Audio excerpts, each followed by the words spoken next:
Has anyone here taken CS 410 out of curiosity, the compiler's course?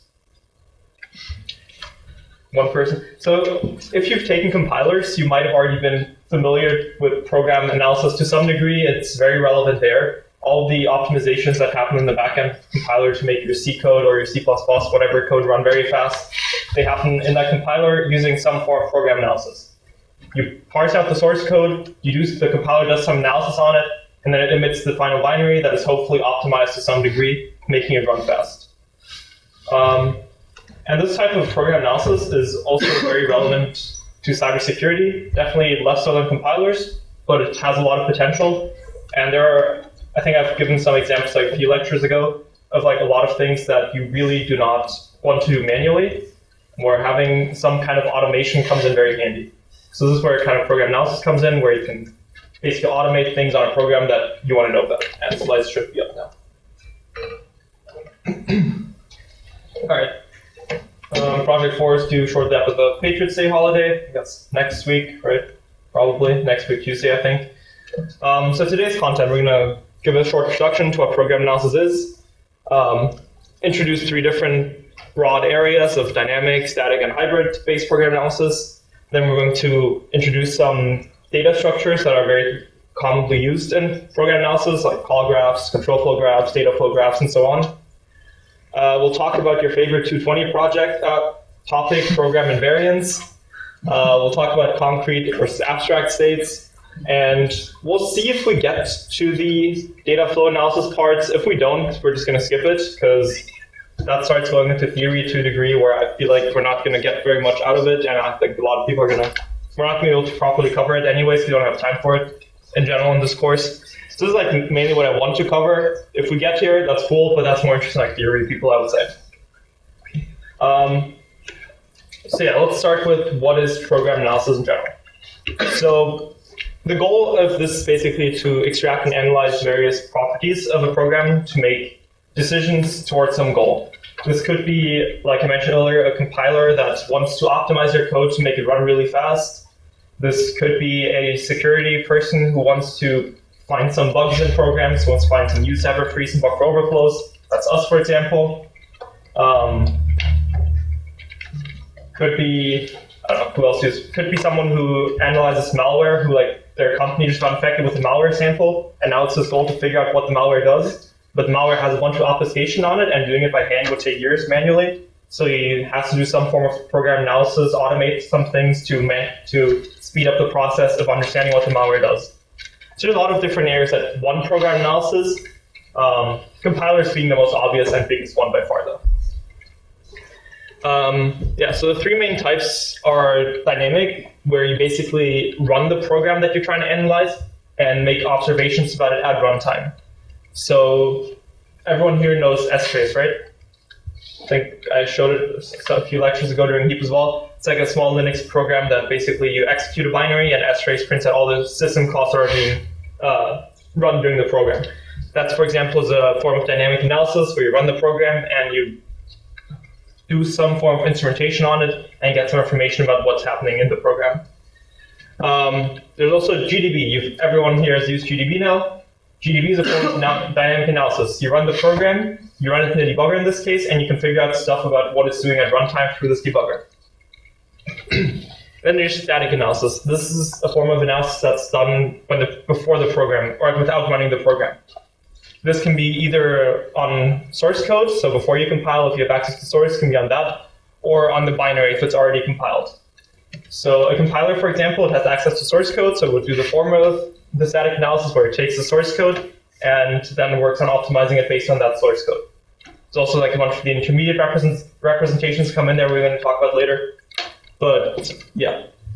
In a lot of cases, for example, when I give you a closed source binary, or some of you might be working with some embedded device, you're not going to have source code available. So in that case, you're going to have to work with the executable and work with frameworks that allow you to do analysis on compiled code without having source code. And then there's hybrid analysis, which does a little bit of both. This is where some techniques like symbolic execution come in. It's kind of usually placed in different categories. Some say it's hybrid, some say it's static, some say it's dynamic. It's kind of a combination of all. That basically combines them both, where you run or simulate the program in some way, and then based on that run, you do a lot of static algorithms as well to basically determine more complex things about the runtime, about how the program is running. Any questions so far? Has anyone worked with any form of program analysis in the past? Like, have you ever instrumented the binary? Have you ever maybe written a GDB script to automate something? Anything of that sort? Like just automating some like tasks onto programs?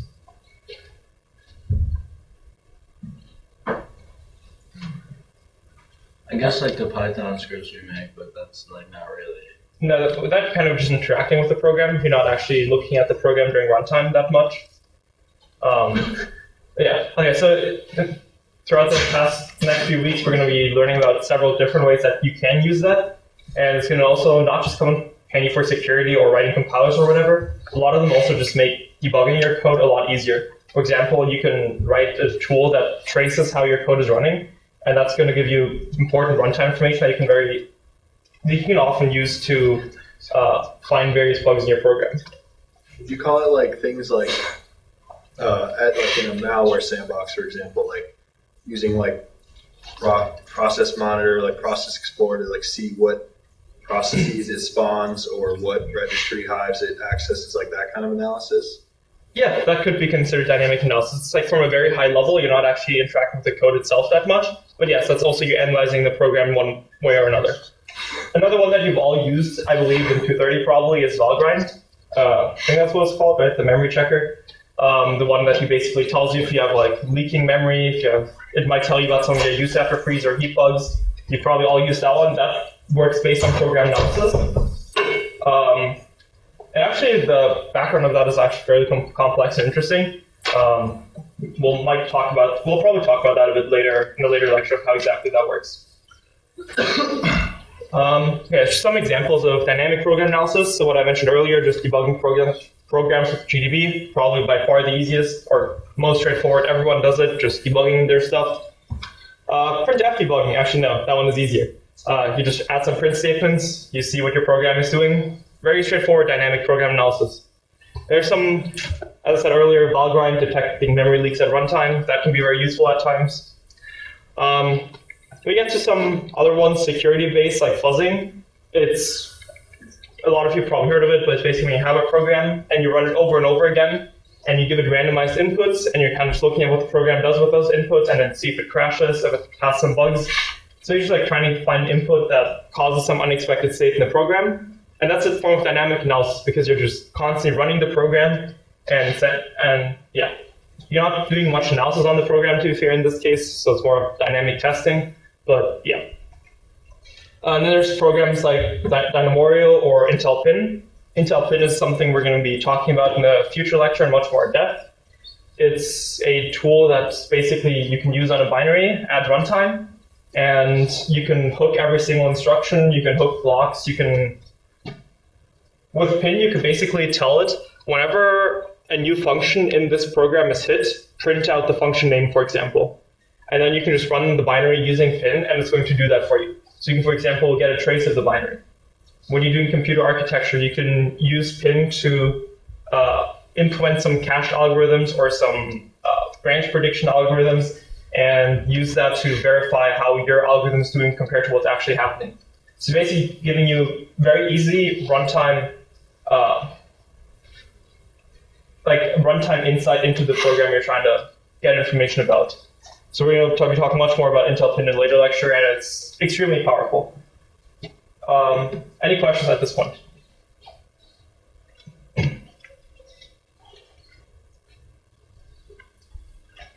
Okay.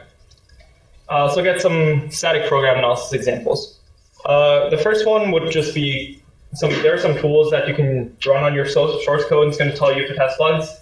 GitHub has some actions for that, for example, using CodeQL and stuff, where you just register that to your repo, and it's going to do some standard security checks on your repository. There's some other tools like Coverity or Lint. They basically just automatically find bugs in your software. There's also something that probably most of you use in your editors, like linters, that basically check your code syntax, make sure everything is in a nice syntax. All of these need to parse your code out in some way and do some form of analysis on it. And they don't run your code, they just look at the source code, a lot of them, and just get information from that. It's also decompiler scripting. This is when you don't have source code, for example. We've been using Ghidra in this class. We haven't used it yet in any of the projects, but Ghidra has a Python console. Or it's not actually Python for Ghidra, I think, but it has like some scripting API. Mainly Java, but they also have like a Python or whatever thing that's like Java, Python. It's really messy, really bad, but it has it. And you can write scripts to automate some tasks in Ghidra. So you can say, for example, one way to very nicely combine the static analysis with dynamic analysis is you can use bin or even a GDB script to run your program. And for every single function that's being hit, you just print out the function address to like a text file. And then you have a text file with maybe, let's say it's a big program, you have like 10,000 addresses of like functions that were hit during execution. And then you can write a Ghidra script, for example, that parses all these addresses out and marks all the functions inside of its decompiler view that were hit during your execution. And then you can quickly see in Ghidra which functions were actually hit and which weren't. And you can maybe focus your vulnerability analysis on like the functions that are relevant to what you're trying to accomplish. So like to what the program is actually doing. So being able to script your decompiler is very important. Huier was there during last Friday's talk by Vittel. It was like about 10 people, I think. Yeah. So there he presented another form of he also presented decompiler scripting there. He used a tool called Binary Ninja instead of Ghidra. It's a different decompiler. But he basically, everything he did, you can also do with Ghidra. A bit more painful, but you can do it. And what he did, for the people that weren't there, he basically gave a talk on like the router that he hacked. And one of the parts was after he had the firmware, he started talking about how he found vulnerabilities in it. And he only had 2 days for like the talk because he was notified of it very shortly before. So he didn't have much time to work on it. So he didn't want to manually read through all the code of the router and look for bugs like you've been doing with your projects, because the projects are like 200 lines of code. The router probably has a few thousand lines of code. It takes a lot longer to like look through that to find bugs. So what he did was he took an automated approach using decompiler scripting, and he found a GET request where the router takes input, and he basically scripted out a program that whenever the input is taken, it checks if the data that is gotten from that input can travel to one of those potentially vulnerable functions like a string compare, a string copy, a gets system. And based on that, you could see where, in which locations, like what user input you can send to the router that then gets passed to one of these vulnerable functions in an automated way and could focus his efforts on like those specific parts.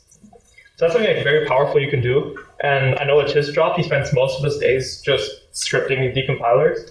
That's very powerful, very useful, and we'll be doing a little bit of that using Ghidra, but I don't really know Ghidra well. I only use Binary Ninja as well, but it's not free, so we can't use it for this class. So we're going to do a little bit of it, but not much. It's just kind of painful. And then there's data flow analysis. With this, you're basically trying to analyze how data flows through the program. This is more of a general concept than like specific tool or whatever. So what the speaker did using decompiler scripting was technically data flow analysis to some degree. So with that, you're basically just trying to measure if a variable is input here at one location, where does that variable travel through some program? Does it hit this function or this function? Like where does the variable actually go? Does it go to any potentially vulnerable functions? Maybe using data flow analysis, you can see that data is allocated here, then it is freed here, and then it is used again later, and thus finding a use after free, stuff like that.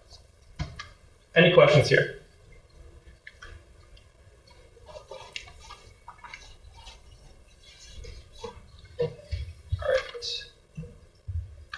All right. Let's briefly talk about, just quickly mention them first, the different program representations that we'll be using.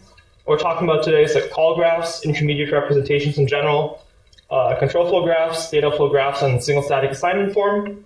And these are basically all various forms to represent your program that is used inside of these tools, because working with text, the computers don't do well on text. Like your C code, if you give it C code, it's not going to be able to do optimizations or pass directly on that C code. So what compilers and everything else pretty much does when it's working with your code is it transforms it into some kind of intermediate representation and then does its work on that instead. So let's talk about the simplest one first of all, a call graph. This is a very simple graph-based representation that just links functions together. So in this case, you can see that there's the main function. The main function calls scanf, it calls printf, and it also calls add and maybe an increment function. And you can also see that the increment function it calls add is basically just a mapping of which functions call which other functions. It's a very simple mapping. So basically it abstracts functions to single nodes in a graph, and the edges are basically the control relation between these functions. Does anyone maybe can think of an example where this type of representation could be useful? When you're dealing with programs, when would you maybe just want a function view, not like look deeper into the actual instructions, but just like see what functions call which other functions? So maybe you know that a certain function has a vulnerability, and like what functions call that, so you know where you might be entering into it. Yeah, exactly. That could be, for example, one very useful thing. So one function has a vulnerability, and you want to see which other functions call that, and you can maybe see from the main function what do I need, or like maybe the other way around, starting from the main function, which functions would I need to call to eventually then in my vulnerable function somewhere down the line. For more specific part maybe, let's say you're doing manual reverse engineering and you find a function that takes an array and a size, or let's just say it only takes a size. And then inside of that function, you determine that if the size is set to -1, you can trigger some form of integer overflow that causes an exploitable bug. So you know that function, this function that you found here, if you can get a -1 to it, you have a bug. So what do you do now? Let's say this function is called from 10,000 different locations in the program, which sounds like a lot, but it's very possible. In larger systems, that's a mainly used function. And you want to see if it's ever possible to call with a -1. So then you might strip out some form of control flow graph type representation and do an analysis based on every single caller of that function to determine if any of these callers ever call with a -1, for example. It's like a very simple analysis you could do, for example, with this. That's kind of what I mentioned here in a bit more formal way. So analysis passes can set predicate informers, and these basically then derive the requirements that a function placed on its caller. So let's say you don't do the manual analysis, you maybe do it in an automated way. You have some complicated analysis that figures out for function f that takes an integer, this function is only secure if x is greater than 0. So then you can set a predicate for this function and say that this function is secure, or maybe this function is insecure if x is smaller than 0. So you can set up maybe a predicate like this. And then let's say you can do that for every single function in the program. And based on that, you can have general ideas of what kind of, how the data is being passed around. And then you might look at all the callers and see if any of these ever break this predicate that you set for the function on how it's allowed to be called. And you could use that to, for example, automatically find bugs in programs. So that makes sense to a degree.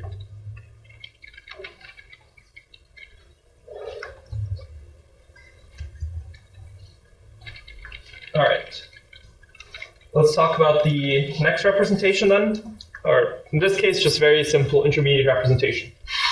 So we've been dealing with assembly good bits so far. This is kind of what you see up here. So let's show push, call, pop, ref, jump not equal, all these instructions that you're used to from x86. But let's say you want to write some analysis.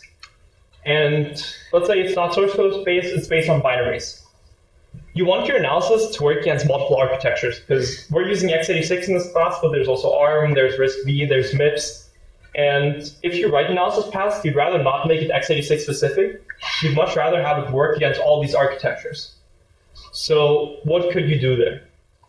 Well, maybe you lift all these instructions. What if you instead convert them into some middle format that maybe looks like assembly, but contains enough information that all these different architectures could be encoded to it? So x86 has its add instruction, ARM has its add instruction, but you can lift it to the same, to like an add instruction in the IR. Same goes with all the control flow instructions. So that's what decompilers do, that's what compilers do, that's what pretty much everything does. Everything works on these intermediate representations because it's just much more useful. So this is how this might look for the above program. So here you can see it pushes, it calls some stuff, and this can all be abstracted in a much simpler way. So like these moves, for example, get converted to ECX equal 1 in this case. The test AL jump not equal is converted to this if statement. So checks if this variable is not equal to 0, then go to this address, otherwise go to a different address. So it's basically modeling the assembly to an intermediate form. Yeah. This also means that for compilers specific, let's say you're taking the C compiler, GCC or Clang, whatever, and they support more than one architecture. You can compile your code to x86, you can also compile your C code to ARM, MIPS, RISC-V, whatever. All of these are supported. And you don't want to write a completely separate compiler for every single one of them. Maybe let's briefly talk about the compiler pipeline, I guess, for a second. So when you as a programmer, you start writing, you write your source. So this is then, let's say, your C code. It's just English, your text file, basically. Then you give it to your compiler, and that's going to take this C code and parse it into a different representation, first of all. Initially, it's going to parse into like some form of tree-based representation.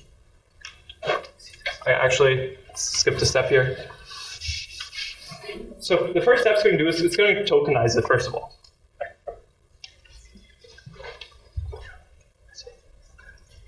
So let's say you have code like int x equals y. So what your compiler is going to do, in the first step, the tokenization step, it's going to split this up into different tokens. So it's going to say there's one token called int that might represent like a variable declaration. Then you have another token called x, and this might be a variable. You have another token being the equals sign. This might be an operator, a binary operator, or it could just be an assignment operator, whatever, depends how it's managed, and maybe a semicolon as well. So basically, it doesn't try to understand anything about your code yet at this point, or reason about it in any way. It just takes the text you wrote and parses it into a bunch of tokens that it can more easily work with later. It gives these tokens a type, so it knows what kind of token it is. For example, it knows that these are variables and this is an assignment operator, for example, but it doesn't try to reason about the program structure in any way. So if you, for example, add some, let's say, yes, this is not valid at all. If you add some brackets, for example, at this point, the tokenizer is not going to care about this at this point. It's just going to keep going, and in this case, it's going to add, after the equals, there's the y, and then there's a plus operator, then there's a open bracket token, and there's a numbered token for the 3, then another binary operator token for the minus, another number token, and then a closing bracket token. So it doesn't try to reason about how this control flow works, how this is actually should be parsed or used. It just tokenizes it, basically transforms the code to a bunch of tokens. Does that make sense for everyone? All right. In the next stage, so then your source code, in this case, it is transformed to a bunch of tokens. The next stage then converts it to something called an AST. I'm going to talk more about that later, but it's basically a tree-based form of your program.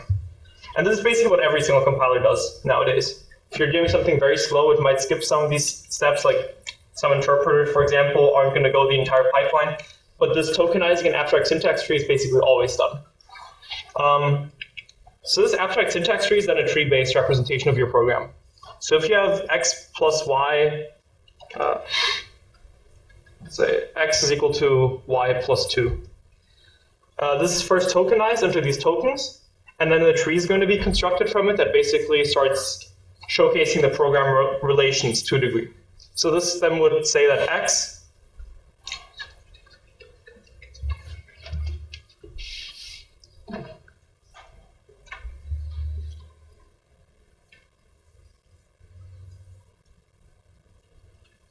So for this small statement here, you might construct a tree that's a little bit like this, that basically says that x is derived from the plus operation from y and 2. And like this, it's going to construct a tree from your entire program, basically. So a function might be a list of, so you might have a function, for example. This function might then have multiple basic blocks. Let's call these BB for basic blocks. Each of these basic blocks are then going to have multiple instructions or statements. This could be a statement, for example. We haven't talked about basic blocks yet either. Let's stop at this point with this, get back with the rest of the slides, and then get back to this once we've covered ASTs and control flow graphs a bit more, because then this next step will make a bit more sense. But yeah, from a general, does it kind of make sense so far? Like your source code is tokenized and then converted to this tree-based representation. We'll cover more about how exactly this looks later. So this is the general idea, and then it goes further. From this tree-based representation, the abstract syntax tree, it then goes into this form of IR here, which basically looks like assembly, but isn't quite assembly yet. Yeah, so what I mentioned earlier, everything uses it pretty much. LLVM, Python, JavaScript, all of these use these types of IRs and do all their work on those. All right, next are control flow graphs. Do IRs make sense overall? Any questions on those? Okay. So control flow graphs. This is basically, in general, I would say a very intuitive way to model your programs, much more than some of the other forms. Let's say you basically take your program and divide it up based on its control flow. So if, in this case, we have this program, so function f that takes a and b as arguments, it increments b, then it has an if statements here. If a is bigger than 0, it does this, else does this, and then finally does this. So in a control flow graph form, this would be represented in this type of form, where your function is basically divided into blocks. So you have your first block here, where you're incrementing the b plus equals 1, first of all. Then you have your a check. And at this point, your control flow, it branches into two separate branches. You have this if branch here, and you have the else branch here. So you denote that by also splitting up your block. So then you have two separate blocks here. And then finally, after these blocks, they go back together in the end to this final block, a equals c.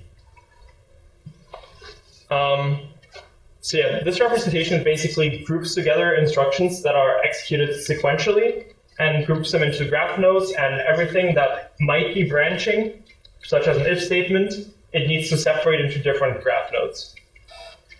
So for graphs like this, the control flow is then represented using the edges, and yeah. Any questions on this? Do you want to see some more examples of how control flow graphs for programs might look, maybe? All right, anyone want to give like some example function? Just write down a function and let's see how a control flow graph for that might look.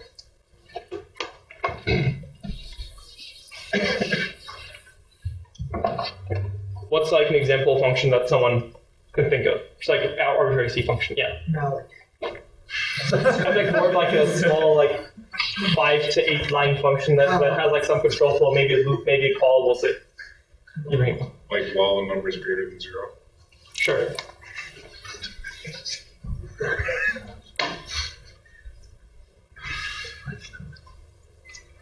Say we have our function here called x, let's call it f for function.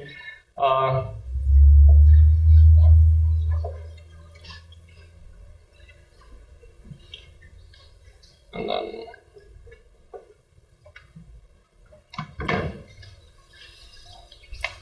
all right, let's say this is our function here. We have function f takes an argument x, and then while x is greater than 0, it just keeps decrementing x, and then it returns in the end. Let's just return x. All right. Does anyone want to give the control flow graph for this a go?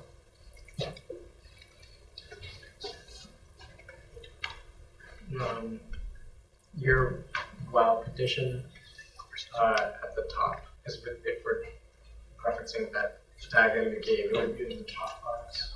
Mhm. And then you would have the green arrow for if it's true to x minus minus, and a red arrow. Okay, wait, give me a second to start drawing this out. Board space is getting a little low, but okay. So we start off at the top, where we just have x is greater than 0. You could even you also kind of somehow need to model that like x is an argument to this. How you want to represent that in your graphs, kind of up to you. You could probably just say it above, kind of just say x is an integer argument, whatever. It's like some form, but yeah, that's the first block. So from there, what was your next thing that you said? So you have the positive arrow. It could be green, but Let's see if the green pencil works. x minus minus.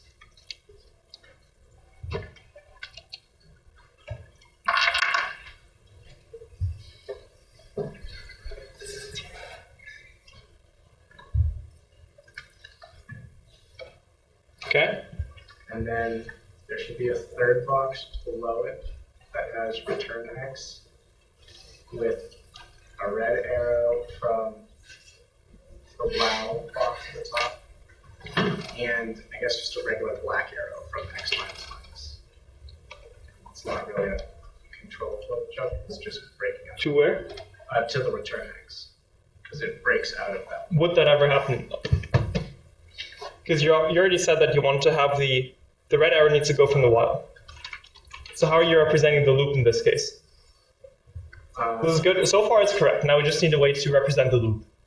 The x minus minus goes back to the top wow box. Yeah, exactly. So this is how we represent the small program here. So while x is bigger than 0, so whenever this is true, we execute this, and then we go back to the while loop. Once it's finally not true anymore, we execute the red branch here and return. Does that, any questions about this? Do you want to look at another example, or?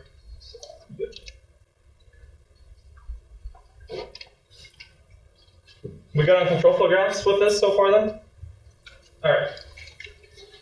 So this is a very common form. Pretty much most of our tools are going to use some form of control flow graphs that we're going to be using for the rest of the course. I'm not sure how much Ghidra uses them, but a lot of the other decompiler tools like Binder Ninja and IDA, they use control flow graphs very heavily, where the code is usually organized inside of this graph form. So if you use one of those tools, you would have already been very familiar with those. But yeah, so there are some issues with this form. It's very useful, but when you're a compiler, you want more information about the program. This is a good way to model control flow, so you can see what kind of branches you might be hitting, but it's not very good to represent how data flows through a program. For example, we know that B exists here, but being able to map B to like these other things programmatically based on this type of graph form is not very good. So that's where a few different forms come in that is used alongside of this control flow graph. So inside of compilers, they always have this form, but they usually also have some form of data flow graph form that goes alongside it. Do we go to that one first? No. Okay, we'll talk about the data flow graph on the next slide. First, we're going to talk about single static assignment form. This is another type of program representation that is basically used in every single compiler. LLVM uses it, JavaScript uses it, all of them pretty much use it.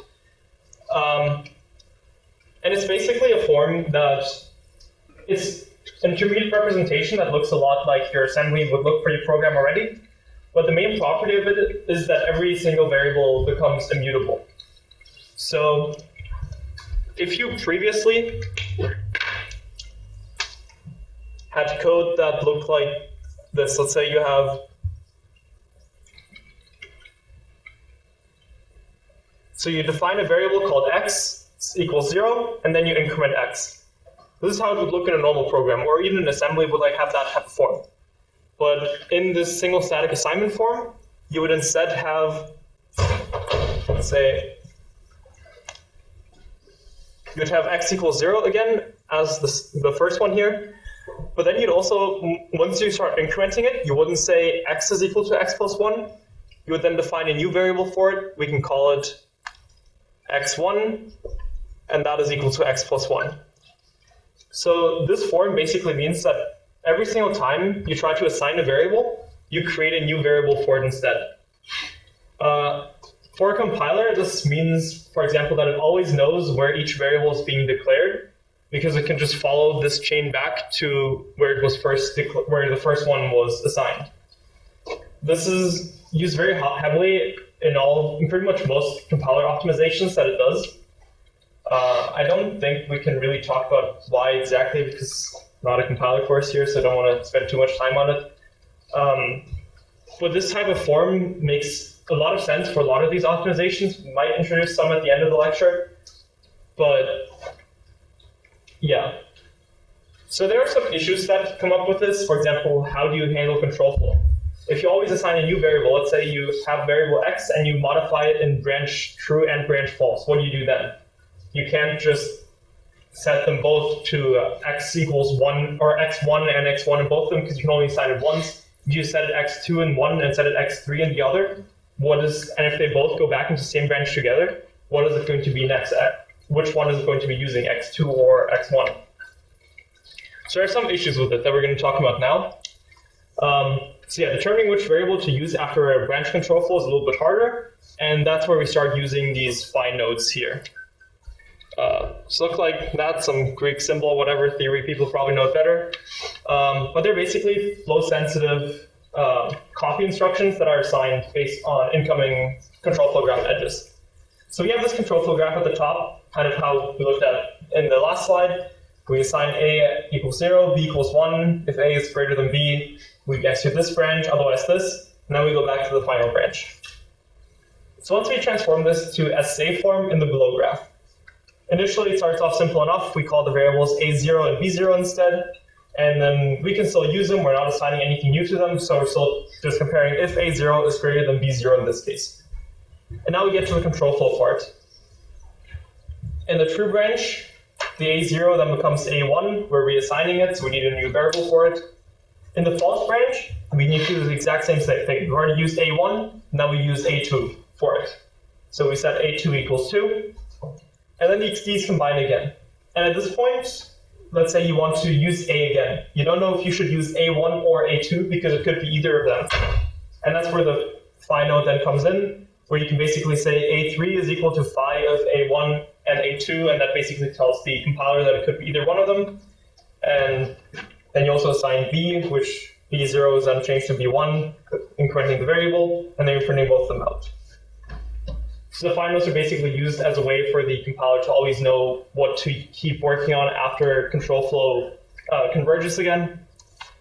And the main benefit, it sounds confusing and maybe not super beneficial at this level, but it makes a lot of data flow optimizations and compiler optimizations, all these, a lot simpler if each variable only has a single definition in the program. If you have multiple definitions where you assign x is equal to 3 and then later you say x is equal to 4, maybe at some point you say x is equal to malloc 27, and like suddenly there's a lot of assignments to this x variable and optimizations on it become a lot harder. With this SSA form, you always know exactly where a variable was declared. So we know that a1 was only set here, a0 was only declared here, and we know exactly where a variable was declared, and for a lot of optimizations, this comes in very helpful. Questions on this?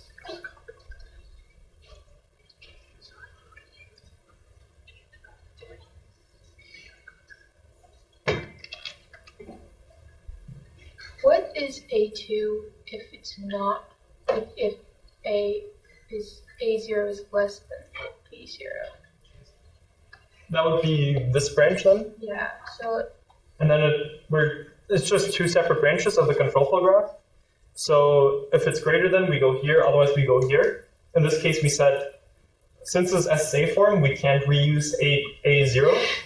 So here we use A1, here we use A2 instead, basically just the variable names incrementing in this case. That's usually how it's represented for this.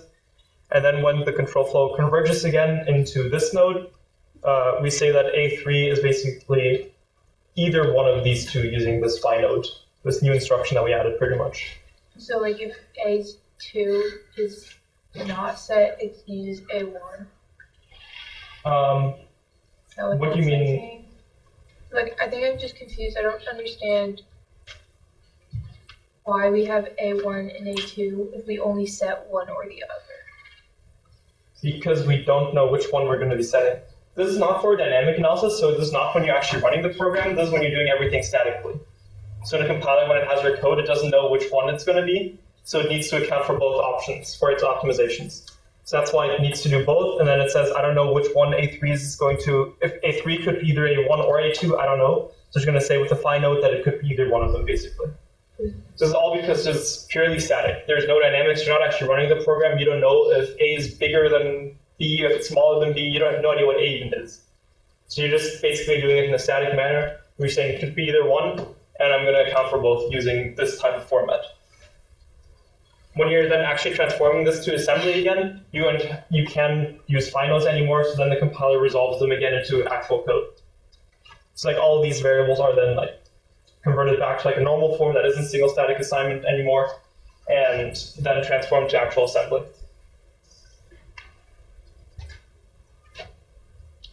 Any other questions on this?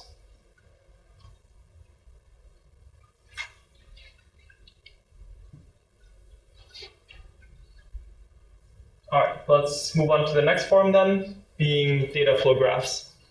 So these are pretty much purely focused on how data flows through a program. With these, control flow is fully ignored. You can have an if statement, you can have a loop, it doesn't matter. Those are not represented in that graph. The only thing we care about is how data flows. So from a human perspective, even for that small program that we had a CFG for earlier, the CFG made sense. It was kind of intuitive. You have an if branch, you branch to two different blocks, then they converge again at the end after the if branch is done, or after the if else is done.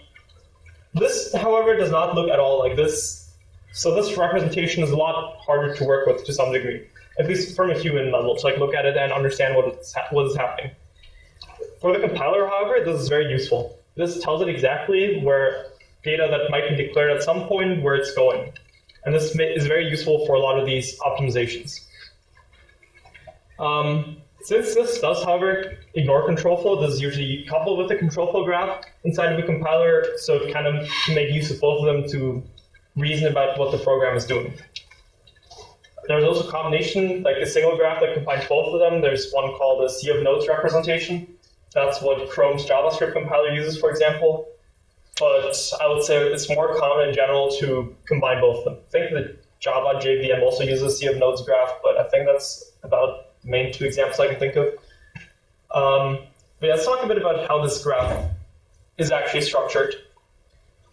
So let's just start left to right in this case. If we look at the above, we can see that the first thing it does is compare if A is bigger than 0. And that's what this here is basically modeling. Checks. It basically relates the data of A0 to the data of point 0 using this operation, and basically just says that the A0 and the 0 are operating on each other. So that's what it models with this first one. With the next one, it says B0 and 1. Also, just point out again that this A0 and B0 and the data flow graph usually operates on single static assignment forms. That's what's represented in this case. So we're calling it B0, which then could be 1 later on, and so on. So here we also have the B++. This is modeled using B0 and 1, both of which interact using a plus operation. We also have C0, but this is not assigned anywhere at the beginning, so we're just going to leave it on its own for now. So next, what happens with the B? We can see that there are two operations here. The C is equal to A plus B, and the C is equal to A times B. Both of these operate on B. So from this, we can see that the data that went through this addition operation is now being passed to both the multiply operation and the plus operation. Same with the A0, but note that this arrow here goes out of A0, but this arrow here comes out of the plus. Does anyone want to guess why that's the case? So in this case, we say that the A0 and the 0 relate through this, but the arrow is drawn from the A0. In this case, B0 and 1 are related to this addition, but the arrow comes out of the addition. Why is that the case here? Yeah. Oh wait, never mind. It's for that. Never mind. I thought it was like the two are being added together, like A0 and the result of B0 and 1. Yes, that's not wrong. Well, that is what's happening here. So this plus is adding A0 and B0 together. I'm mainly asking like why this arrow here would be drawn out of A0, but this arrow is drawn out of the plus. But, yeah. So B0 is updated from its original value. Wow. But A0 isn't, so it comes directly Exactly. from the last update to that. Yeah. So in this case, when we're doing this comparison, A0 and 0 are related through this, but this doesn't actually update into a new variable or whatever. A0 isn't modified here, you're not allocating any new variables, it's just an operation. So what's being passed to this plus operation is still the initial A0. So that's what we say here pretty much. But the thing that's being passed to the plus this plus operation where C is equal to A plus B is the result of incrementing B0 and producing B1. So you could draw this graph in a bit of a different way where this plus would refer to B1 and then B1 would point to there. But yeah, so it's basically just saying that the result of this operation is being passed to this, while the result of this doesn't matter, but the variable is only being passed to this. So moving on, we have this plus operation that takes A0 and the result of B0 plus 1. And then we have the multiply operation, which takes A0 and the result of this again and performs this multiply. And these are then assigned to C1. And at the very bottom, we can then see A is equal to C. So this is equal to C1, and A1 is also gotten from this result pretty much. That's how the graph then models it in this case. If this graph doesn't fully make sense, it's fine. We're not going to be working with it for the most part. Compilers use it very heavily, but as a human, you're not going to be interacting much with it at all unless you start writing compiler passes that work on this graph. But yeah, it's an internal representation that's very important for compilers, so I wanted to introduce it, but we're not going to be working with it specifically directly. Any questions on this?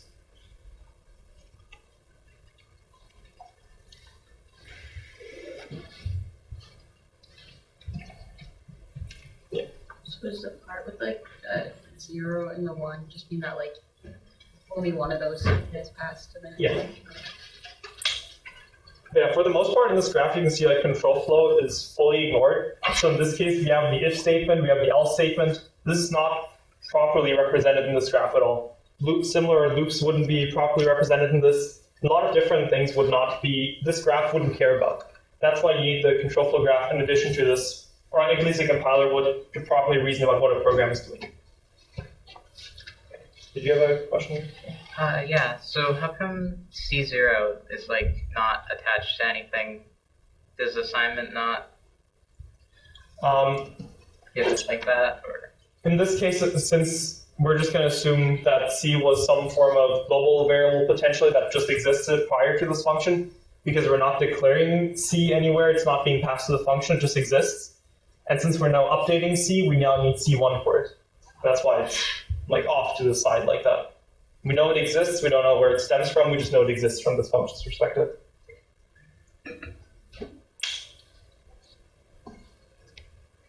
All right. Let's go back to our compiler pipeline at this point.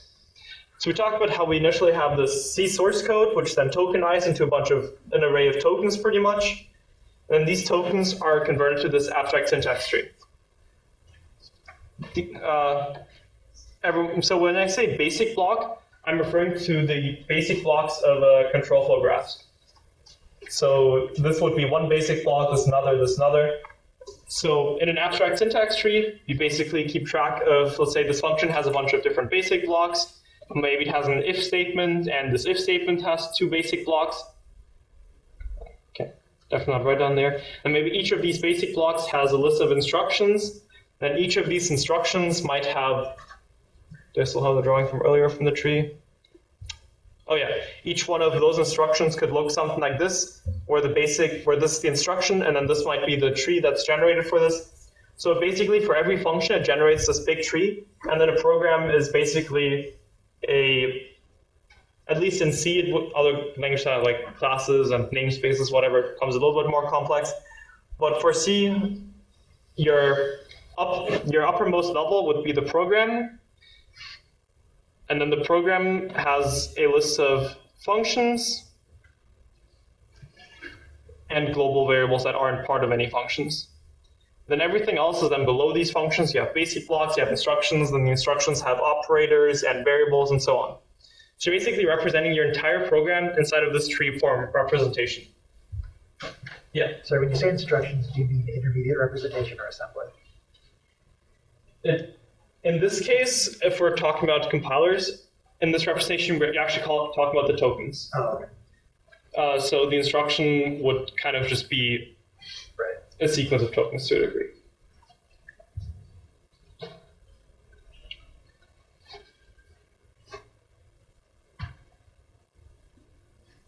I could probably show an example of how this might look. Let's see, how do I show this the best? Do I have a...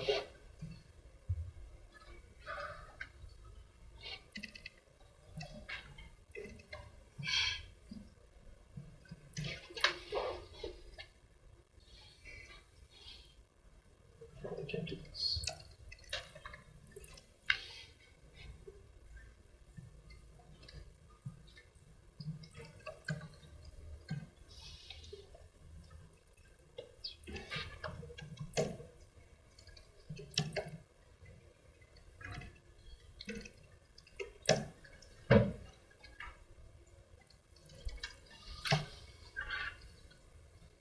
Okay, hopefully that's going to compile real quick. This is just a very simple toy JavaScript interpreter that I wrote a while ago that we can use to print out the base, how these different forms look real quick on. You could also use LLVM and stuff for it, but this then starts becoming a bit more complicated. We'll look at how the intermediate representations for actual code, like for C, for example, using LLVM looks like in a later lecture. But for now, this is probably a little bit easier to understand because the real tools get a lot more complex. Let's just do this. All right.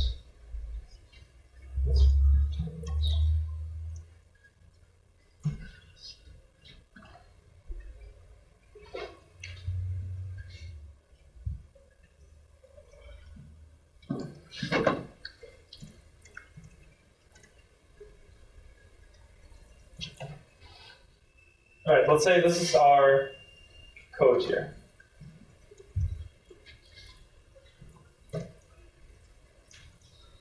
So we declare a variable x equals 5, then we check if x is bigger than 3, we print out yes, otherwise we print out no. So if we then run this through, let's imagine this would be a real compiler, this would be kind of what it would be doing. So you have the source code at the beginning. This is then parsed into a bunch of tokens. These tokens, for example, say that this is the first line of the code here. The first 5 tokens here represent the first line of the code, which is pretty much bar x equals 5.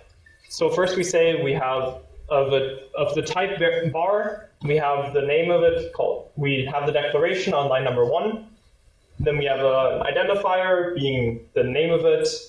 Then we have the equal sign, a number being 5, and then a semicolon. We keep going with the if, the open parentheses, and so on. Basically, every single part of the code, we just transform to a token. This is the tokenizer stage, which basically generates all these tokens. And this does not know anything about what's actually happening yet.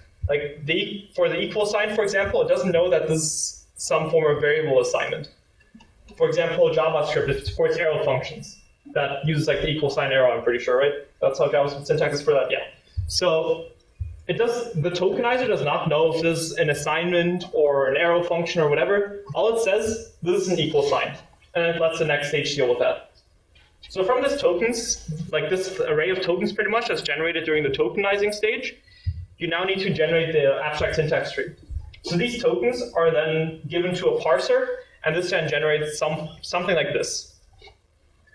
So the first line of our function is this variable declaration. So we say that we have a token, an identifier token of x, and this is then being, so we're saying that this is a variable expression or a variable statement, which in this case would be a variable assignment. So we say that x is being assigned to 5. Next we have this if statement. So it's not, maybe it's not that pretty to read in this form, but this is basically the tree that I was talking about. So at the uppermost level, we then have the if, and this says that there's a binary operation on the left side, where, like, of the if statement, like of the if statement line, it's based on a binary operation where the left side is a variable with the value x. Then you have an operator greater than, and then a number 3. So this represents if x is greater than 3. And now the if then has 2 blocks, the true block and the false block. So in the true block, you then have a print statement, which has a grouping of an expression, and that expression has the string literal yes. And you also have the else statement, which has another print statement, which an expression being no. So you're basically dividing this up into like all these basic blocks, and this basic blocks then has, in this case, just the one expression that is the print statement. Same with the other one. And that's basically how this tree form is constructed. Does that make sense? Not sure if this made it clear or more confusing, but this is basically just printing out kind of this type of tree form. How exactly you represent your nodes, maybe you say that every single character is a separate node, maybe you say this is an expression is a separate node. How you want to group it is kind of up to you, but this is in general how this would look.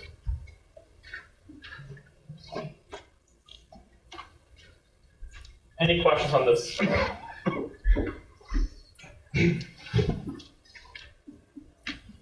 Okay.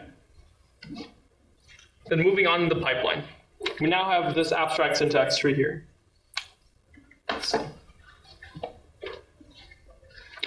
So we went from the source code being the initial form that we had, we converted it to the bunch of tokens, and then we converted these tokens to this abstract syntax tree. What do you think from the forms we've covered so far? What would be what do we want to do in this case, first of all? We have this form, this abstract syntax tree form that has the different blocks representations. What kind does that remind you of? What would be an easy form to transfer that to?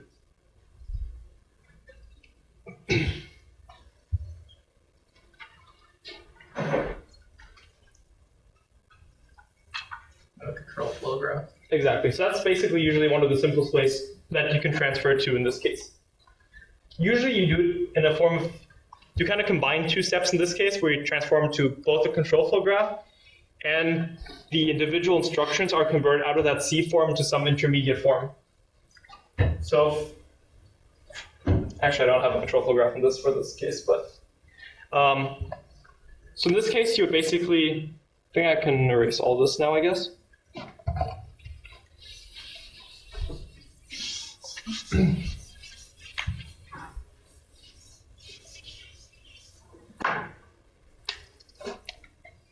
So from this abstract syntax tree then, you start walking this tree at some point.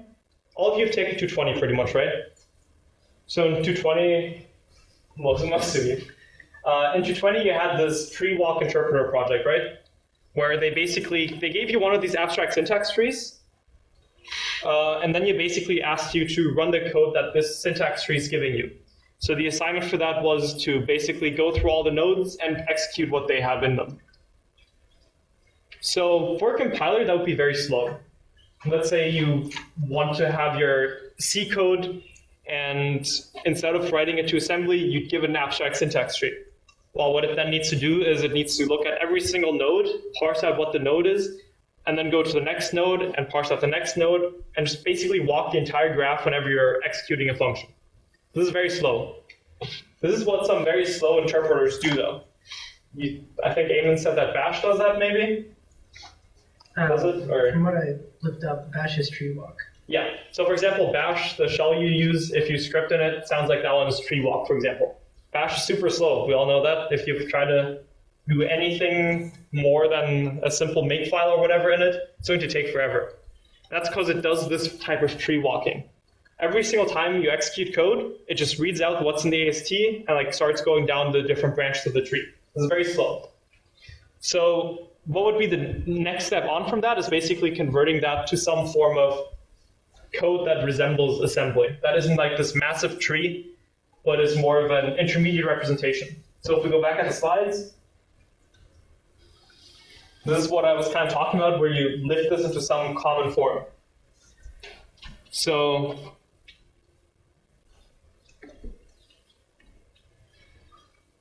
let's just say this AST is then converted to some control flow graph IR. That basically combines both of them. Control flow graphs basically always exist in that sense from here on out. Might not even be explicitly constructed that straightforwardly, but basically the main conversion is to this IR, but you're going to have the control flow graph as well there. So this IR then, let's say you have this x is equal to y plus 2. In the IR, you might just say that that is an, honestly, this might just be x is equal to y plus 2. This could just be how your IR might look. Could also be, you could have your IR look like x86 assembly would with an add instruction where x equal to y plus 2. You could represent it however you want pretty much. You could make it simpler honestly, it doesn't really matter. The main point is that what's in this AST at this point, what's the C code pretty much, you're converting it to some assembly-like representation. So in this case, this IR here, for example, it's not actually assembly, but it's a unified way that these can be represented in a way that's easier to work with. And that's uniform for all architectures. So at this point, for example, if you're writing this modular design is what makes it possible for one compiler to support multiple architectures. And by LLVM, for example, I'm not sure if everyone's familiar with that, but that's kind of what C is compiled with often. You usually have either GCC or LLVM for the most part. But LLVM is not just used for C. It's also used for Rust. It's used for Swift, I believe. It's used for a bunch of languages as the backend. And how that works is that all of these languages write a separate compiler that handles this entire front-end part up to this IR generation.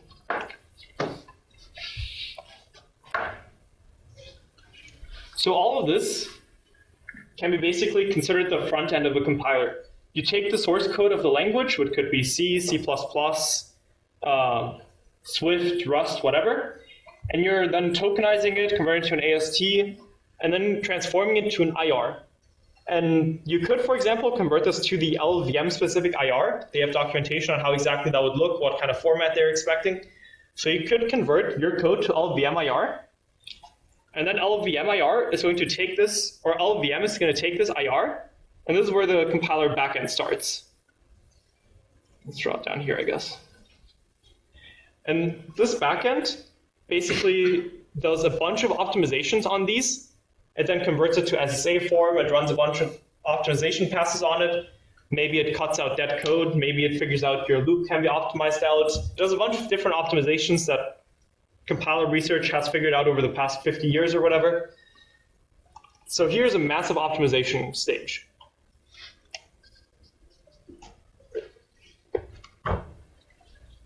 And finally, once it's done with these optimizations, it takes this IR and it transforms it to assembly. And with this, the front end and the back end are basically entirely separate. You have this IR that's in the middle of both of these.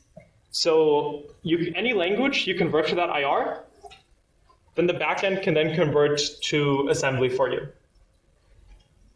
And this also means that you can compile your C code to various architectures without having to worry about rewriting your front end, because you just plug in you can even keep these optimizations, because all of these optimizations, I guess that's not even the back end really, that's more of like the middle part.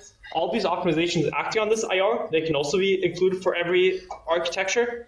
And just at the very end, this very last stage, where you're then converting the IR to some specific assembly, is what you would need to swap out if you want to have your compiler support ARM or x86. So basically these compilers are all built in a very modular fashion, where they use all of these different intermediate representation It's like in this optimization form, use SSAs, CFGs, call graphs, and so on. It's like all these different forms, just so it can do all these optimizations on this uniform form, and then you can convert it to whatever assembly you want. So LLVM itself is like 20 million lines of code probably, whatever, it's completely massive. If you try to build a debug build of LLVM, it's going to take you 8 hours and leave you with 40 gigs of files. It's basically as complex as an operating system or a browser. But that's basically where all these optimizations are done. All these years of compiler research have produced LLVM, like a couple of other super effective compilers, like the ones you have in your browsers. They're not LLVM because you're dealing with a code that is very different than C, so you can't really convert to LLVMIR in an efficient way. There's just other things that come in that make it impractical. So Chrome has an extremely good backend compiler as well that does a bunch of optimizations. LLVM is probably the biggest one though, and a lot of code is reliant on it. And that's kind of how it's built in modular fashion like this, where different languages can go to LLVM, and these can then all go to different assembly levels as well. So if I wanted to design a new programming language, and I have my own source code, and whatever, and I want to support different architectures, whatever, and I want to have all the modern optimizations, I don't want to write them myself because that's a lot of work. So what I can do is I just do this front-end pass here. I convert my code to LLVMIR through like these tokenization, ASCs, whatever, and then I just let LLVM do its thing. And from there, I have all the same optimizations that C does. I have all the architectures that LLVM supports, I instantly support. So for anyone who wants to make a new language, you can basically base it on that, for example. And you wouldn't need to worry about all these optimizations because LLVM or whatever compiler backend you use can do that all for you. All right, I think this covers most of the compiler pipeline for C code, at least at a fairly high level. This is a massive part, and UMass unfortunately doesn't have a grad level compilers course. If we did, this is basically what the entire course will be focusing on. It's a massive area of research that is extremely interesting, but also has a lot to cover, a lot of theory, a lot of concepts, a lot of algorithms. Basically combines a lot of areas of computer science into one, and it's extremely interesting overall. Any questions on this? This was, I think, a big part for people that maybe not super familiar with compilers. A lot of this might have been new. So if you have any questions, go ahead.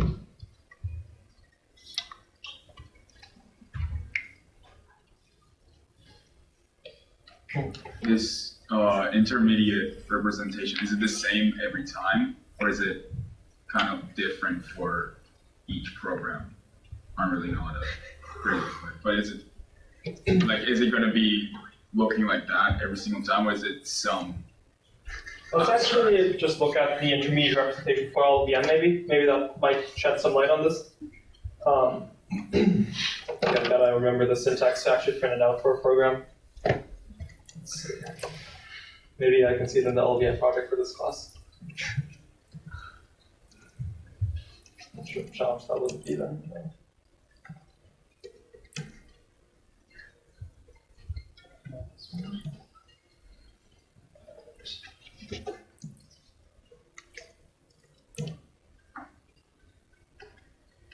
Actually, let's look at the LLVM slides and maybe those are going to have it. There's like some command line flag you pass to LLVM that it prints out its bytecode. I'm just figuring which one it is real quick.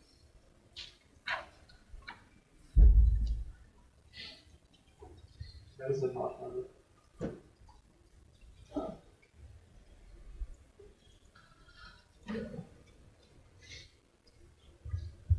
I wish I would have had it listed in here. I guess not.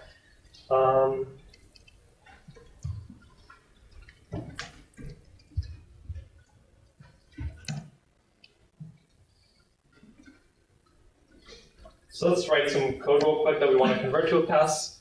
Let's take the same example from earlier where we define a function, takes a variable,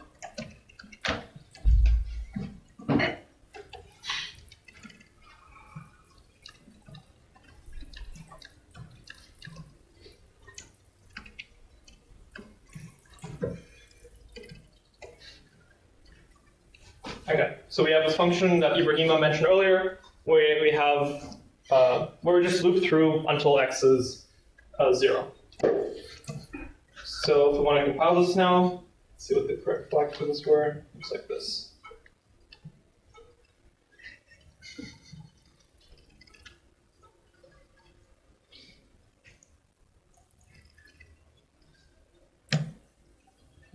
Cool. That seems to have worked, so let's open that up. So with this, we basically told LLVM to generate the bytecode out for us that is generated in a human-readable format, and now we can take a look at what exactly generated. So beginning, it tells us our module ID is called test.c, the file we were using. So it tells us a bit about the data layout. This basically just says that integers are 64-bit, for example. It says that floats are have this layout, basically something about how the data is being laid out for this compilation model. It's saying that the target it's compiling to is x86 64 Linux GNU, and then we actually start on program analysis. So right before this, we basically finished the introduction to compilers, introducing data structures. So now let's talk a bit about the actual software analysis part of this. So let's start with some basic terminology. So when we're talking about analysis, there are two big terms that we need to be aware of. The first one is termination. If we run our analysis, does it actually terminate? Could it get stuck on some infinite loop or recursively analyze the same set of two functions or whatever infinitely run? We don't want that. Obviously, we want it to eventually finish, give us some results. There's completeness, which in this context pretty much means that there are no false negatives. So it returns all the correct results, but it might also return some false results. So you can kind of see that in this little graph here. Assuming that the A's here are the bugs that we want to find. Let's say this is some software, and we want to find the bugs. The 4 bugs are A1, A2, A3, A4. The blue circle would be in a perfect world where we find all bugs and nothing else. Where the software runs, it gives us the 4 bugs that the analysis framework runs, gives us the 4 bugs, and it's done. That would be a perfect world. In reality, that's not really the case. So there are these two circles. First of all, there's the small green one here, which is, I should start with the yellow one, the bigger one, is when it's complete but not sound. So completeness would be that it returns all the correct results, which it does, but it might also return a bunch of other results that are incorrect. So it gives you a bunch of false positives that a researcher then needs to look through and see which ones are actually valid bugs and which ones are incorrect. And there's the other side of this, which is soundness, which means that there are no false positives, so no incorrect results, but it's going to miss some of the correct results. That's the smaller greenish circle here, where it finds some of the bugs, but not all. So why is this relevant to us? Well, pretty much all forms of static analysis is undecidable. This is due to the halting problem, which some people, or most people in 311 have probably heard at this point, which basically says that no form of program analysis can terminate, be complete, and sound. Obviously, we're required to terminate, otherwise it's kind of useless. So for these forms of analysis frameworks, you usually need to either give up completeness or soundness. And depending on what kind of analysis you do and for what kind of goals, you make different decisions in that matter.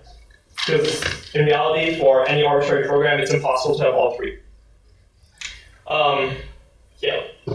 So one general thing is that dynamic analysis is, actually I think that's on the next one.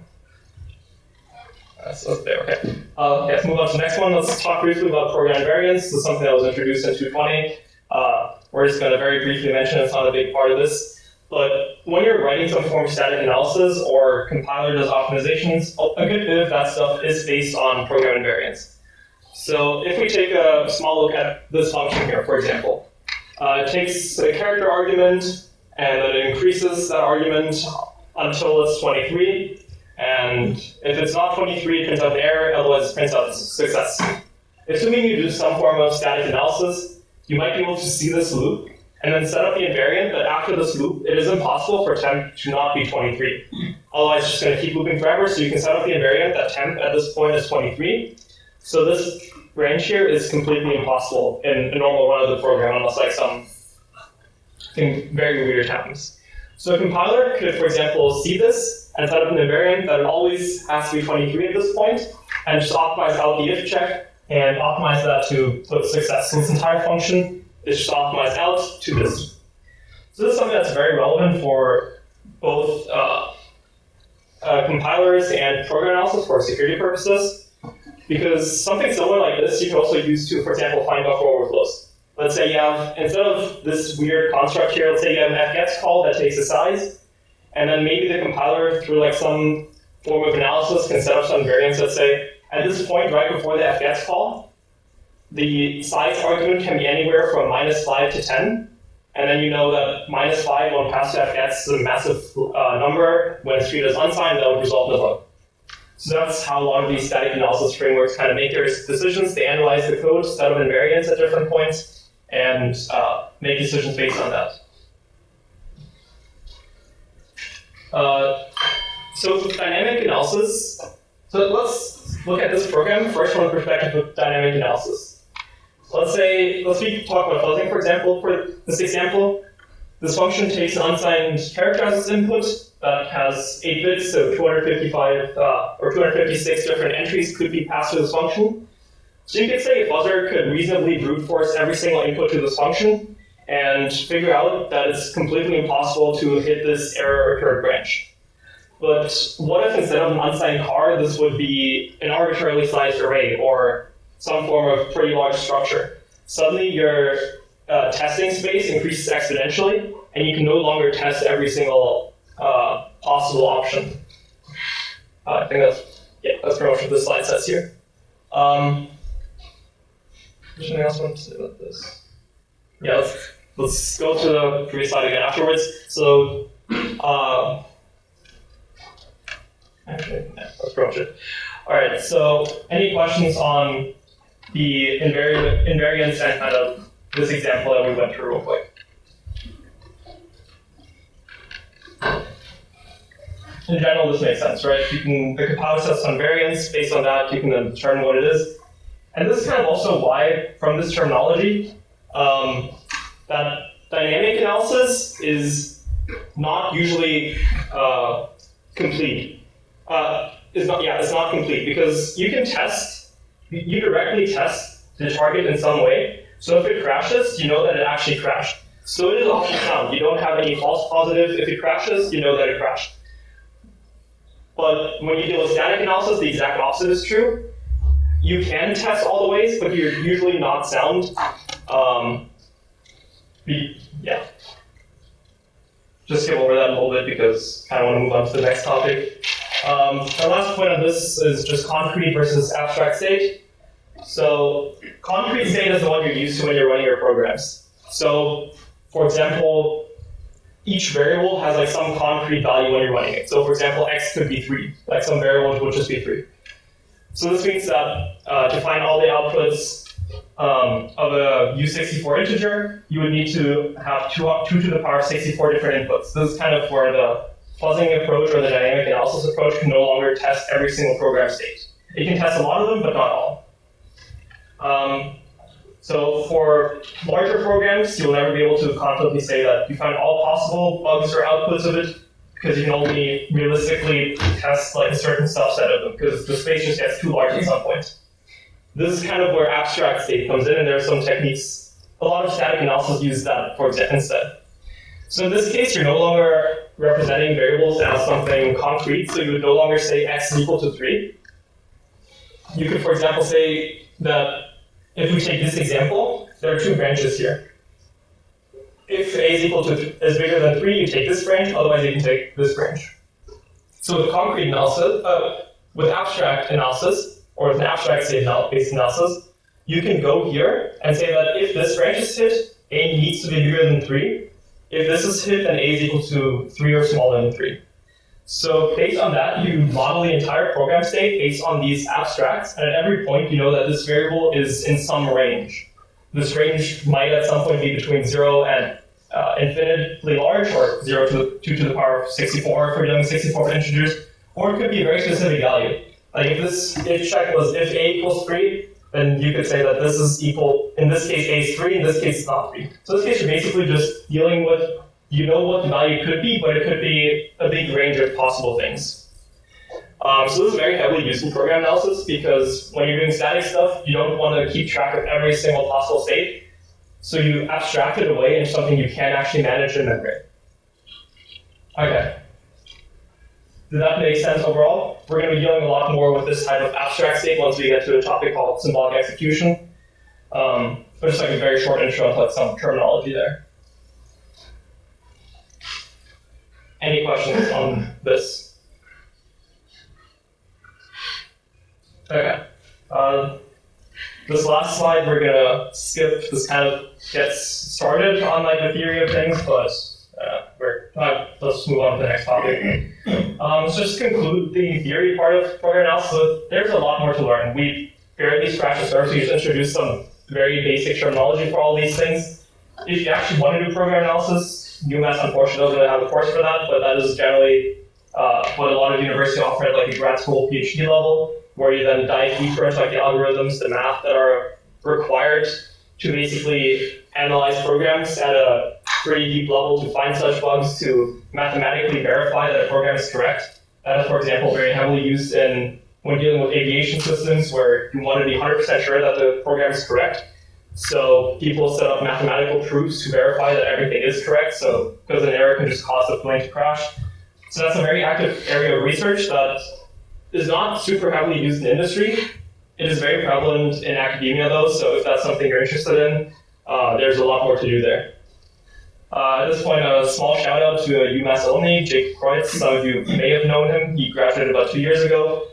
He's currently doing a master's at Brown where he's learning formal verification, and he released a blog post like 3 days ago where he kind of talks about what he's learned in this space so far. So if you're interested in that type of stuff, this is basically formal methods are, in this context, the mathematical proofs to prove that a program is correct, and that's kind of an introduction to what that is. If you're interested, check that out.